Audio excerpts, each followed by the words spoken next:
এখানে পোস্টার আছে।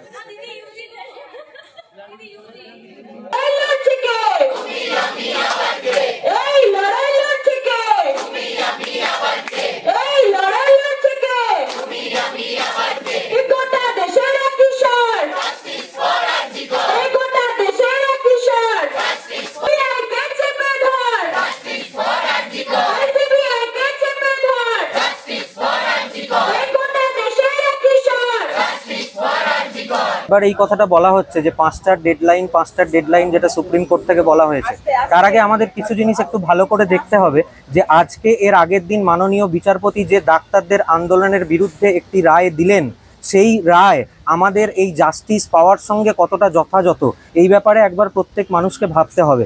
আমরা Bankura medical college as a পেরিফেরির মেডিকেল কলেজ হয়ে আমরা কখনোই রুগীকে চিকিৎসা থেকে ব্যাহত রাখতে চাই না এবং রাখিও নি। আমাদের মেডিকেল কলেজের জুনিয়র ডাক্তাররা গত 2 সপ্তাহ ধরে এমার্জেন্সি পরিষেবাতে হেল্পিং হ্যান্ড হিসেবে সিনিয়র ডাক্তারদের সাথে সাহায্য করছে। এর আগের দিন ওখানে সুপ্রিম কোর্টে যে আমাদের রাজ্যের যে আইনি উকিল ছিলেন, তিনি যে প্রকাশ করলেন 23 জনের মৃত্যু হয়েছে এবং অনেক রুগী অসুবিধার মধ্যে পড়ছে, তাকে ঘুরিয়ে প্রশ্ন করা হয়েছিল পশ্চিমবাংলায় কতগুলো গভর্নমেন্ট মেডিকেল আছে, তিনি উত্তর দিতে পারেননি। তাকে প্রশ্ন করা হয়েছিল পশ্চিমবাংলায় কতগুলো সিনিয়র ডাক্তার আছে, তিনি উত্তর দিতে পারেননি। তাহলে আমাদের প্রশ্ন যে যদি এই 7,000 7,500 জুনিয়র ডাক্তারের ওপরে একটা গভর্নমেন্ট মেডিকেল কলেজ সমস্তগুলো ডিপেন্ড করে থাকে, তাহলে স্বাস্থ্যর পরিকাঠামোর আজ কী অবস্থা হয়েছে।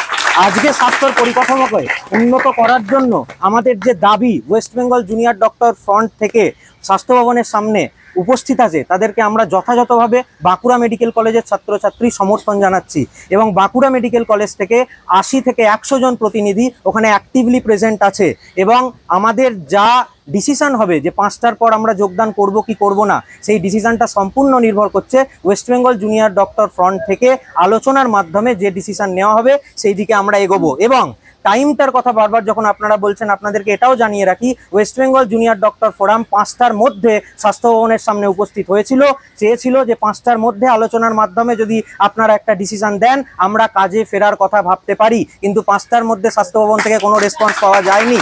5টার মধ্যে স্বাস্থ্য ভবন থেকে কোনো রেসপন্স পাওয়া যায়নি। তাই আমরা এখনো পর্যন্ত ওয়েস্ট বেঙ্গল জুনিয়র ডক্টর ফ্রন্টের সাথে আছি। আমাদের এই অবস্থান বিক্ষোভ চলবে, কিন্তু রুগী পরিষেবাকে ব্যাহত করে নয়।